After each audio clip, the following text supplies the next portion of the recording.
Welcome guys, Martin Bennett, CEO of The Loan Room. What I want to talk to you about today is accessing equity, especially if you are an investor. There's so many regulation changes happening out there. Banks are making it a lot harder for you to access that equity within inside your property so you can continue to grow your portfolio. So it is really important if you are an existing investor or you're thinking about getting into the investment market, understanding the parameters of the banks and what you need to be doing today to ensure you are ready for those opportunities when they come up. This here, let's call it $400,000, represents your current mortgage. All this here is equity. Assuming your property has a $1 million value, the question is, what do you need to do? So, if this is equity and you have the desire or the goal to build a real estate portfolio, for easy numbers, let's say you want to buy a $600,000 property. There's two ways you can do this. The first way, which is the way I probably wouldn't recommend, is we can go to a bank, to a lender, and they're going to lend you $600,000 and let's call it $30,000. Obviously we have stamp duty, legal costs, etc. to buy this investment property. So they've given you one loan, secured by both properties. I would not recommend this strategy. The reason is now the banks have all the control.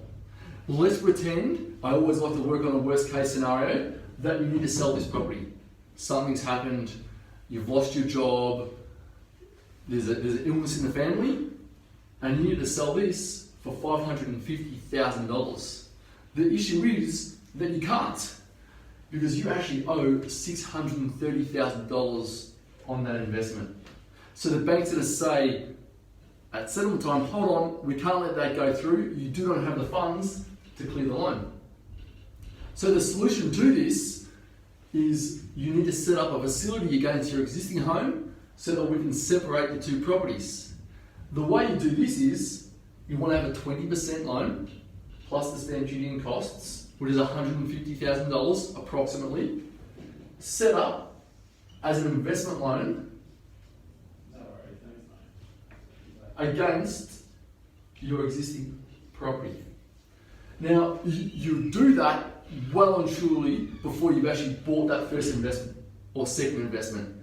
The reason you want to have that is there's now available funds, you can take advantage of opportunity, you have your deposit money ready, and everything is kosher, ready to go.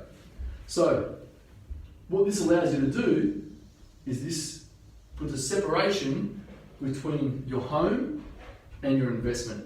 The way it does this is we can now use two separate banks for you if you would choose to. The first one is with Bank X, the second one could be with Bank Y. Over here, now all you need is a $480,000 home loan, with the 20% coming from here and the remaining 80% coming from here. That gives, again, that separation of security. If something was to ever go wrong and you need to sell this house, and use the same example as before of $550,000, yes, you've still lost money, but at least you can remove this property, clear that debt, and the bank doesn't have access to your personal home. So, once again, this is just looking at how you should be looking to structure your investment portfolio. If you're thinking about buying an investment over the next really 12 to 18 months, you need to get set up today because of changes in bank regulations to enable you to access that equity. Because what you don't want to happen is 6 months down the track, 12 months down the track, you get all excited, hey, we're ready to buy, and the bank says, sorry, we'll no longer lend you that cash out. So, this is just a brief overview. If you'd like to sit down and have a further discussion about your personal situation and the way maybe things should look, reach out to us here at The Loan Room. This is what we do every day of the week.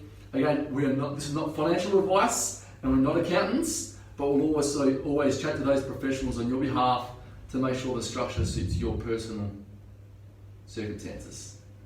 Hope to hear from you soon. Till next time, have a fantastic day.